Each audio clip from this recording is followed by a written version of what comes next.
Au plus haut du monde se dresse une montagne qui, plus qu'un défi physique, est devenue un mystère vivant.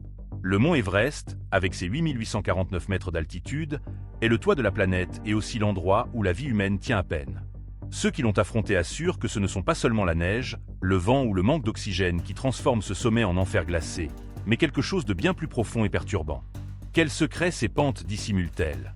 Pourquoi existe-t-il des zones où personne ne survit et dont personne ne peut donner une explication logique? C'est ce que nous allons découvrir aujourd'hui. Depuis des décennies, les alpinistes décrivent l'Everest non seulement comme un défi physique, mais comme un territoire où la mort rôde de façon inexplicable. Le toit du monde a gagné le titre de cimetière blanc. Chaque saison, des hommes et des femmes qui se sont préparés pendant des années, qui ont entraîné leur corps à l'extrême et dépensé des fortunes en matériel et en permis, finissent gelés sur ces pentes. Et le plus inquiétant, c'est que beaucoup de ces corps restent là, intacts, comme des statues macabres qui surveillent le chemin des nouveaux aventuriers. Ici, nous allons explorer ensemble les lieux les plus mystérieux, fascinants et incroyables du monde. Si vous aimez les histoires cachées, les paysages uniques et les merveilles de notre planète, vous êtes au bon endroit. Abonnez-vous et activez la cloche pour ne rien manquer. C'est parti! Que se passe-t-il réellement à ces altitudes? Est-ce seulement le climat extrême ou y a-t-il autre chose? Quelque chose que nous ne comprenons pas encore? L'un des phénomènes les plus énigmatiques est ce qu'on appelle la zone de la mort. À partir de 8000 mètres, l'oxygène dans l'air est si rare que le corps humain commence à s'éteindre lentement. Les organes défaillent, l'esprit se brouille et chaque pas devient un supplice. Mais même avec des probabilités si faibles, il existe des récits d'alpinistes qui, malgré l'oxygène supplémentaire et une bonne condition physique, s'effondrent simplement sans raison apparente. Est-ce l'effet invisible de la montagne? Une punition naturelle pour ceux qui tentent de la dominer? Il existe des zones spécifiques qui semblent particulièrement létales. L'un des exemples les plus connus est le Ressaut Hillary, une paroi rocheuse à plus de 8700 mètres qui, pendant des années, fut le dernier grand obstacle avant d'atteindre le sommet. Là, de nombreux alpinistes ont perdu la vie dans des circonstances qui déconcertent les experts.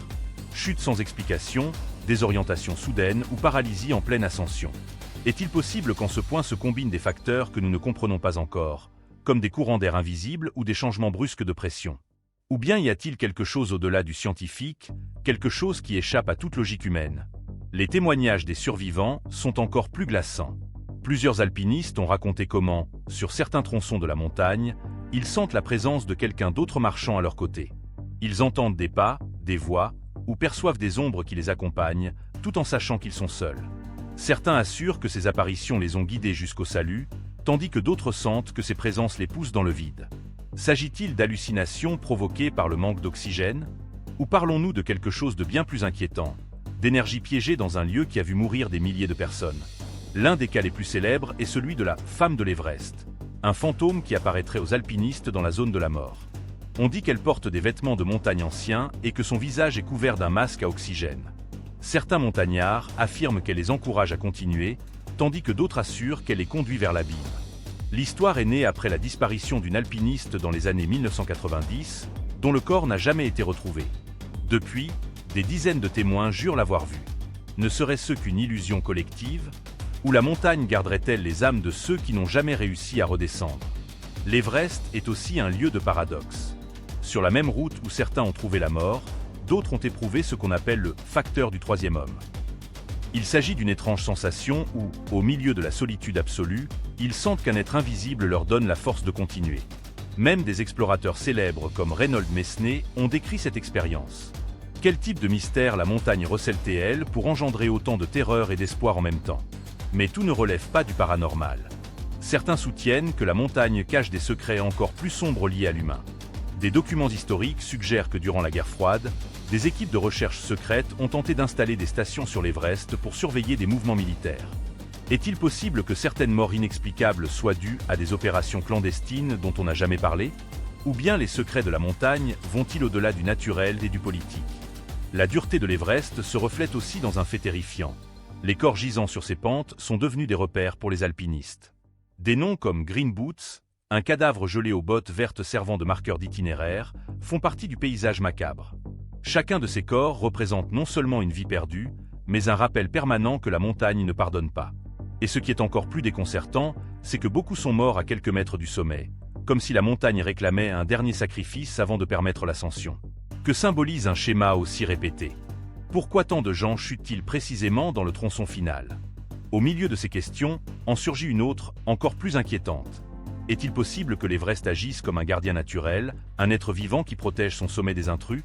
Cette idée peut sembler poétique, voire surnaturelle, mais pour de nombreux alpinistes qui ont senti la volonté de la montagne, ce n'est pas qu'une métaphore.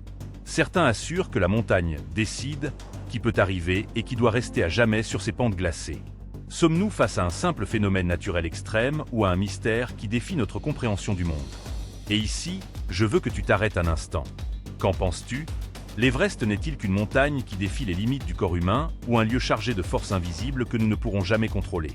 Réfléchis à cela, car ce que nous avons vu jusqu'à présent n'est que la surface de l'énigme. Dans la deuxième partie de ce récit, nous entrerons plus profondément encore dans les histoires qui ont alimenté le mythe. Disparitions sans trace, rituels anciens qui maudiraient la montagne et zone où même les Sherpas les plus expérimentés n'osent pas poser le pied. Crois-moi, ce qui vient est encore plus inquiétant. L'Everest n'est pas seulement le toit du monde, c'est aussi un cimetière glacé rempli d'histoires qui défie la logique. Chaque année, des alpinistes venus des quatre coins de la planète s'y rendent avec l'espoir d'atteindre le sommet, mais beaucoup d'entre eux ne reviennent jamais.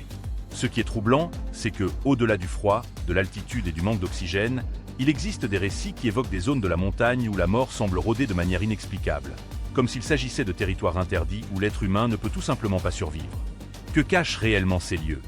L'une des histoires les plus perturbantes est celle de George Mallory et Andrew Irvine, les deux alpinistes britanniques qui, en 1924, tentèrent d'atteindre le sommet bien avant qu'Edmund Hillary et Tenzing Norgay ne réalisent l'exploit officiel en 1953. Mallory disparut dans la montagne et son corps ne fut retrouvé qu'en 1999, parfaitement conservé dans la glace. L'étrange, c'est qu'il se trouvait dans une zone où, selon les experts, il n'aurait pas dû parvenir. Certains croient que Mallory atteignit le sommet et mourut lors de la descente. D'autres pensent que la montagne l'a piégé dans un espace dont on ne peut jamais sortir. Est-il possible qu'il existe des labyrinthes naturels sur l'Everest, où même les mieux préparés perdent toute orientation? Les Sherpas, guides locaux qui connaissent chaque recoin de la montagne, ont transmis pendant des générations des avertissements qui vont au-delà du physique. Ils parlent de régions où l'esprit de la montagne se fâche, zones à éviter même si la route paraît plus courte. Curieusement, les alpinistes qui ont ignoré ces avertissements sont souvent ceux qui ont connu des tragédies. S'agit-il de simples superstitions montagnardes ou d'un savoir ancestral que nous n'avons pas encore compris? Le fameux « Vallon du silence » est un autre des lieux les plus mystérieux. Il s'agit d'une vaste zone enneigée où, selon les récits, le vent semble disparaître et tout plonge dans un silence absolu. Plusieurs alpinistes qui l'ont traversé décrivent une sensation écrasante de désolation, comme si quelqu'un les observait depuis le vide. Le plus inquiétant, c'est que certains de ceux qui s'y sont aventurés trop loin ne sont jamais revenus. S'agirait-il d'un phénomène acoustique naturel, ou d'un terrain où la montagne réclame ses propres victimes? Plus haut, dans la zone de la mort, les récits deviennent encore plus troublants. Des alpinistes en groupe assurent qu'un de leurs compagnons commença à se comporter de façon étrange, retirant ses vêtements chauds comme s'il avait ressenti de la chaleur en plein gel. D'autres racontent comment, en l'espace de quelques minutes, une personne parfaitement saine s'est effondrée sans raison apparente. Ces épisodes sont attribués à l'édème cérébral de haute altitude, une condition mortelle qui affecte le cerveau par manque d'oxygène. Cependant, ce qui surprend, c'est la fréquence avec laquelle cela se produit dans certains points précis de la montagne. Pourquoi toujours aux mêmes endroits? Y a-t-il des zones maudites où la nature s'acharne contre les grimpeurs? L'un des récits les plus énigmatiques eut lieu en 2006, lors de la mort de l'alpiniste britannique David Sharp. Il fut retrouvé sur la route, agonisant dans une grotte glacée connue sous le nom de « grotte de Green Boots », ainsi baptisée à cause du cadavre d'un autre alpiniste qui y repose depuis les années 1990. Ce qui est perturbant, c'est que plus de 40 personnes passèrent devant Sharp sans s'arrêter, croyant qu'il ne faisait que se reposer comme le corps de Green Boots. Quand quelqu'un réalisa enfin qu'il était vivant, il était déjà trop tard. Pourquoi personne ne l'a-t-il aidé? Si vous aimez ce que vous voyez, n'oubliez pas de vous abonner à la chaîne pour ne rien manquer. Et dites-nous en commentaire ce qui vous a le plus impressionné jusqu'à présent. Un simple chant d'essai a-t-il vraiment besoin d'un tel silence? Était-ce une erreur humaine, ou la montagne induit-elle une indifférence, transformant les alpinistes en ombre ne pensant qu'à survivre? L'Everest, au-delà du physique, semble posséder une composante psychologique qui piège ceux qui l'affrontent. Les grimpeurs décrivent comment, sur certains tronçons, ils perdent la notion du temps et de l'espace, comme s'ils marchaient en cercle alors que la route est droite. Certains affirment voir des lumières étranges au loin, comme des phares qui les guident, mais en s'approchant ils découvrent qu'il n'y a rien. S'agit-il d'hallucinations provoquées par l'hypoxie, Ou sommes-nous face à des phénomènes que la science n'a pas encore pu expliquer? La montagne est également entourée de rituels et de croyances locales qui nourrissent sa légende. Les Sherpas réalisent des cérémonies avant chaque expédition, demandant la permission aux dieux de grimper. Selon eux, ceux qui ne respectent pas ces rituels connaissent souvent des accidents fatals. Et les statistiques semblent confirmer cette croyance. Des expéditions ayant ignoré les coutumes locales ont fini en tragédie. Coïncidence ou preuve qu'il existe quelque chose de sacré et d'intangible qui protège l'Everest? Le plus troublant, c'est qu'au fil des années, certains alpinistes ont raconté des rencontres impossibles. Des témoins assurent avoir vu des silhouettes humaines se déplacer au loin, dans des zones où il n'y avait personne. D'autres parlent d'ombres qui les accompagnaient dans l'ascension et disparaissaient sans laisser de traces. Certains disent même avoir entendu des chants, comme si la montagne entonnait sa propre musique funèbre. S'agit-il des mémoires des âmes piégées là-bas, ou de signes montrant que l'Everest recèle une puissance qui dépasse l'humain? Réfléchis à ceci. L'Everest est une montagne qui a coûté plus de 300 vies confirmées, et beaucoup de ses corps sont encore là, tels des gardiens de glace. Chacun d'eux a une histoire, un motif, un rêve resté figé sur les pentes. Mais ce qui est troublant, c'est que beaucoup sont morts dans des circonstances similaires, à des points précis de la montagne, comme si ces lieux étaient des pièges invisibles. Une montagne peut-elle avoir des points d'énergie qui décident du destin de ceux qui les franchissent? Au XXI siècle, alors que la technologie semble tout pouvoir cartographier, mesurer et expliquer, l'Everest demeure une énigme indomptée. Les satellites survolent chaque recoin de la planète, les GPS suivent nos pas à la trace. Et pourtant, sur ces pentes glacées, des hommes et des femmes continuent de disparaître comme s'ils avaient franchi une porte vers l'invisible. Comment expliquer qu'à une époque où rien ne semble pouvoir se cacher, certaines expéditions s'effacent purement et simplement de l'histoire? En 2017, une équipe d'alpinistes expérimentés partit avec des équipements de communication de dernière génération. Ils progressaient sans encombre jusqu'à la zone de la mort. Puis, soudainement, leurs signaux GPS commencèrent à s'altérer, se brouillant comme si une force invisible brouillait leur transmission. 2 membres disparurent ce jour-là. Aucune trace, aucune empreinte, rien. Était-ce une tempête imprévisible? Un accident caché dans la neige? Ou bien la montagne avait-elle refermé derrière eux un rideau que nul ne peut franchir 2 fois? Les Sherpas, témoins silencieux depuis des générations, parlent de lieux où la montagne ne veut pas de visiteurs. Ces zones ne figurent sur aucune carte, mais leurs avertissements sont transmis de bouche à oreille. Certains couloirs seraient des pièges naturels, où le vent cesse soudainement, où même les animaux refusent d'avancer. Des anomalies magnétiques ont été détectées à plusieurs reprises dans ces secteurs. Les boussoles s'affolent, les drones perdent leur orientation. Ces perturbations sont-elles de simples caprices géologiques, ou les signes d'une force tellurique que nous n'avons pas encore comprise? En 2019, une équipe scientifique tenta de mesurer précisément ces anomalies. Le géophysicien français Étienne Morel fit une observation troublante. Au sein d'une zone apparemment stable, ces instruments enregistrèrent une variation électromagnétique brutale, juste avant qu'un changement météorologique soudain ne frappe le camp. Il décrivit une « pression » étrange dans l'air, comme si la montagne retenait sa respiration. Était-ce une coïncidence ou une réaction de la montagne à une intrusion humaine? Les Sherpas racontent aussi que certains chemins se déplacent. Des itinéraires surdeviennent soudain dangereux sans explication rationnelle.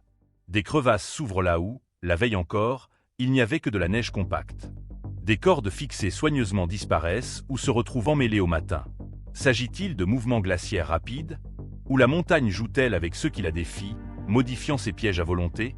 Ces histoires pourraient être reléguées au rang de superstition, si elles n'étaient pas appuyées par des données concrètes. Plusieurs relevés géophysiques ont montré des concentrations inhabituelles de certains minéraux ferromagnétiques dans les couches profondes de l'Everest. Ces concentrations pourraient générer des microchamps électromagnétiques perturbateurs. Mais cela suffit-il à expliquer des disparitions complètes? À quel moment la science s'arrête-t-elle et le mystère commence-t-il? Certains alpinistes contemporains rapportent des phénomènes troublants similaires à ceux décrits il y a des décennies. Perte soudaine d'orientation malgré des GPS fonctionnels, impression d'être suivi par des présences invisibles, hallucinations auditives parfaitement synchronisées au sein de groupes entiers. Comment plusieurs esprits, soumis aux mêmes conditions extrêmes, peuvent-ils partager exactement les mêmes visions? L'hypoxie peut-elle vraiment tout expliquer? Ou sommes-nous face à quelque chose qui dépasse la simple biologie? L'un des cas les plus déconcertants eut lieu en 2021, lorsqu'un groupe international atteignit une zone peu fréquentée de la crête nord. Selon leurs journaux, tout allait bien jusqu'à ce qu'ils entrent dans une portion étroite, surnommée par les Sherpas le passage du souffle coupé. Là, les communications cessèrent net. Quand les secours arrivèrent plusieurs jours plus tard, Le camp avait été emporté, mais aucun signe de lutte ni d'avalanche majeure ne fut trouvé. Les alpinistes semblaient s'être dissipés dans l'air glacé. Un ancien guide népalais confia un jour à un journaliste « La montagne n'est pas seulement de la roche et de la neige. Elle écoute. Elle sent nos intentions. Si elle décide que vous ne devez pas passer, vous ne passerez pas. » Poétique? Sans doute. Mais pourquoi ces récits, issus de voix différentes, convergent-ils tous vers une même idée? Celle d'une entité invisible qui régit le destin des intrus? Les chercheurs occidentaux ont longtemps considéré ces croyances comme du folklore. Mais aujourd'hui, certains scientifiques commencent à envisager que ces « lignes interdites » pourraient correspondre à des zones géologiques ou énergétiques particulières. Des « zones nodales » où des forces naturelles interagissent de manière inhabituelle. Est-il possible que des phénomènes que nous jugeons paranormaux soient simplement des effets terrestres encore inobservés? Et si les légendes n'étaient que des descriptions poétiques d'une réalité physique que la science n'a pas encore nommée? Plusieurs témoignages récents font également état d'un phénomène appelé la marche inversée. Des alpinistes décrivent la sensation d'avancer correctement, alors que leurs traces révèlent qu'ils tournent en rond. Ces épisodes durent parfois des heures. Les appareils électroniques enregistrent alors des données incohérentes, comme si la montagne distordait l'espace autour d'eux. Simple désorientation due au manque d'oxygène, ou preuve d'une altération plus subtile de la perception humaine dans des zones à haute énergie. L'élément le plus intrigant est peut-être la constance de ces récits à travers les décennies. Des explorateurs des années 1920 aux alpinistes modernes, les mêmes motifs reviennent. Disparition soudaine, perte d'orientation, silences anormaux, lumières inexplicables, changements météorologiques instantanés. Comment une légende pourrait-elle rester aussi stable pendant un siècle entier si elle n'était fondée sur aucune base réelle? Ce lieu est fascinant, n'est-ce pas? Abonnez-vous pour découvrir d'autres histoires incroyables comme celle-ci. Et surtout, partagez en commentaire l'élément qui vous a le plus marqué dans cette vidéo. Certains spécialistes de la culture himalayenne avancent que les Sherpas n'ont jamais cherché à expliquer scientifiquement ces phénomènes. Car pour eux, la montagne elle n'a pas besoin d'explication, elle impose simplement ses règles. Peut-être est-ce nous, avec notre obsession de tout comprendre, qui projetons notre peur de l'inconnu sur ces flancs glacés. Et si l'Everest n'avait jamais été une énigme, mais seulement un rappel brutal que tout ne nous appartient pas? À la tombée de la nuit, certains alpinistes affirment avoir été témoins de phénomènes atmosphériques qui défient toute explication rationnelle. Dans les hauteurs silencieuses, des sphères lumineuses apparaissent parfois au-dessus des crêtes enneigées. Elles se déplacent lentement, sans bruit, comme guidées par une volonté propre, avant de s'éteindre brusquement. Des caméras ont tenté de les enregistrer, mais les images sont toujours floues, comme si la lumière refusait d'être capturée. Phénomène optique rare, réflexion de cristaux, ou manifestation d'une énergie que nous ne savons pas encore mesurer. Plus troublants encore sont les récits de tempêtes silencieuses. Plusieurs équipes ont rapporté des épisodes où le vent s'arrête net, où chaque son est avalé par un silence presque oppressant. Quelques minutes plus tard, des rafales d'une violence extrême s'abattent sur les camps, balayant tout sur leur passage. Ce décalage temporel défie les modèles météorologiques classiques. Ces silences sont-ils des avertissements naturels, ou les respirations d'une entité invisible qui veille depuis des siècles? Les scientifiques qui étudient ces phénomènes ont remarqué une coïncidence frappante. La majorité de ces événements se produisent dans des zones où l'activité magnétique semble instable. Des capteurs ont détecté des micro-variations du champ terrestre, parfois si soudaines que les instruments saturent. Se pourrait-il que l'Everest fonctionne comme une sorte d'amplificateur énergétique, un nœud où différentes forces terrestres se croisent et se renforcent mutuellement? Et si ces phénomènes n'étaient pas surnaturels, mais simplement au-delà de notre cadre actuel de compréhension? Cette idée n'est pas nouvelle. Depuis des siècles, les moines et mystiques tibétains affirment que certaines montagnes sont des portes célestes. Des lieux où le monde visible touche à d'autres plans de réalité. Pour eux, l'Everest n'est pas un sommet à conquérir, mais une frontière sacrée. Des pèlerins affirment y avoir eu des visions, entendu des chants mystérieux ou ressenti une présence enveloppante. Effet de l'altitude, ou perception accrue d'un lieu réellement unique au monde. Dans les années récentes, plusieurs expéditions spirituelles ont tenté d'explorer ces phénomènes d'un point de vue mystique plutôt que scientifique. Des yogis ont médité pendant des heures à plus de 6000 mètres, affirmant avoir perçu des flux d'énergie circulant sous la neige. Certains décrivent des visions de tunnels lumineux ou de silhouettes translucides veillant sur la montagne. Ces témoignages peuvent sembler extravagants. Mais faut-il pour autant les rejeter d'un revers de main? La frontière entre hallucination et révélation est-elle toujours aussi claire à ces altitudes? Certains chercheurs en physique théorique ont osé une hypothèse encore plus radicale. Et si l'Everest était une zone liminale, un point de jonction entre différentes couches de réalité? Selon eux, des concentrations extrêmes de minéraux ferromagnétiques et les conditions atmosphériques uniques pourraient créer des effets similaires à ceux observés dans des expériences de résonance électromagnétique. Ces fenêtres temporaires pourraient altérer la perception humaine, voire créer des phénomènes lumineux inexplicables. Fantaisie pseudo-scientifique ou début d'une explication rationnelle à ce que d'autres appellent le sacré. La montagne semble aussi influencer la psychologie humaine d'une manière singulière. Plusieurs alpinistes ont raconté qu'en approchant du sommet, ils ressentent une présence qui les observe. Certains parlent d'une bienveillance étrange, d'autres d'une force implacable qui jauge chaque pas. Et si cette sensation collective n'était pas qu'une hallucination due à l'hypoxie, peut-être la montagne agit-elle comme un miroir amplificateur de notre inconscient, révélant nos peurs et nos croyances les plus enfouies. Cette idée soulève une question essentielle. Voulons-nous vraiment percer tous les mystères de l'Everest? Si demain, chaque phénomène lumineux, chaque disparition et chaque silence pouvaient être expliqués scientifiquement, la montagne perdrait-elle une part de sa puissance? Ou bien ces réponses nous mèneraient-elles vers des vérités encore plus vertigineuses?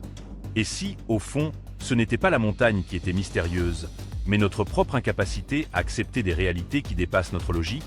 Peut-être que l'Everest n'est pas simplement une montagne, mais un seuil. Un point de rencontre entre la matière, l'énergie et l'esprit. Un lieu où l'humanité est forcée d'admettre qu'elle ne contrôle pas tout. Dans un monde où l'on croit pouvoir tout expliquer, tout maîtriser, ce sommet nous rappelle brutalement qu'il existe encore des territoires où nous sommes des invités précaires. Des lieux où poser le pied revient à entrer dans une conversation silencieuse avec quelque chose qui nous dépasse. Et si le plus grand mystère de l'Everest n'était pas caché dans ses crevasses ou ses tempêtes, mais dans le regard que nous portons sur lui, peut-être que la montagne ne garde aucun secret au sens classique du terme. Peut-être qu'elle ne fait que nous tendre un miroir, révélant notre soif de conquête, notre peur de l'inconnu et notre besoin obsessionnel de tout comprendre. Et dans ce reflet glacé, c'est notre propre fragilité qui nous glace le sang. Et c'est ici que je veux t'inviter. Si tu es arrivé jusqu'à ce point, c'est que ce mystère t'attire aussi. Alors abonne-toi à la chaîne et active la cloche, car dans la troisième partie, nous allons plonger dans ce qu'il y a de plus sombre. Des disparitions inexpliquées, des théories sur des énergies inconnues et ce que cela signifierait pour l'humanité d'accepter que l'Everest est plus qu'une montagne. Crois-moi, ce qui vient pourrait changer la façon dont nous voyons non seulement l'Everest, mais aussi notre propre planète. L'Everest a toujours été considéré comme le plus grand défi de l'alpinisme, mais plus nous entrons dans ces histoires, plus il devient évident que nous ne parlons pas seulement d'une montagne. Si cette exploration vous plaît, cliquez sur s'abonner dès maintenant. Et dites-nous en commentaire ce qui vous a le plus surpris ou intrigué. Vos réponses pourraient inspirer la prochaine vidéo. Nous parlons d'un lieu où la vie et la mort semblent s'entrelacer dans un jeu cruel, où des forces que nous ne comprenons pas dictent le destin de ceux qui osent l'escalader. Et peut-être que le plus troublant n'est pas ce qui se voit, mais ce qui reste invisible. Quel secret garde réellement le toit du monde? L'un des mystères les plus inquiétants est le nombre d'alpinistes qui disparaissent simplement. On ne parle pas de corps figés sur la route que d'autres peuvent voir en passant, mais de personnes jamais retrouvées. Pas de traces, pas de vêtements, pas d'équipement. Seulement le silence. Certains soutiennent que les avalanches ou les crevasses glaciaires les engloutissent à jamais, mais d'autres croient que la montagne prélève un tribut plus sinistre, la disparition absolue, comme si elle les effaçait de l'histoire. Un lieu physique peut-il se comporter comme un trou noir pour l'être humain? À cela s'ajoute le phénomène des « lumières de l'Everest ». Plusieurs équipes d'expédition ont rapporté avoir vu des éclats brillants lors de nuits dégagées, comme de petites sphères flottant au-dessus des pentes. Ce qui est le plus déroutant, c'est que certains ont essayé de les filmer sans jamais rien capter sur leur caméra. Il ne reste que les récits de ceux qui jurent les avoir vus de leurs propres yeux. S'agit-il de reflets naturels de cristaux dans la neige? Ou sommes-nous face à des phénomènes semblables aux ovnis, se manifestant dans l'un des endroits les plus inaccessibles de la planète? Les Sherpas, gardiens culturels de la montagne, affirment que l'Everest est habité par des esprits. Ils parlent d'entités qui protègent ses sommets et qui punissent ceux qui tentent de la dominer sans respect. Parmi leurs légendes figure le démon blanc, une présence qui, dit-on, entraîne les alpinistes dans le vide au milieu de tempêtes soudaines. Certains grimpeurs qui ont survécu à des chutes miraculeuses assurent avoir senti littéralement d'une poussée invisible dans les secondes précédant l'accident. Est-ce de la suggestion, de la superstition, ou la preuve que quelque chose habite ces hauteurs? Ces dernières années, les nouvelles technologies ont apporté plus de questions que de réponses. Des drones et des capteurs ont détecté des anomalies magnétiques dans certaines zones de l'Everest, des endroits où les boussoles cessent de fonctionner correctement. Cela a donné naissance à des théories sur des champs d'énergie inconnus qui pourraient désorienter les alpinistes.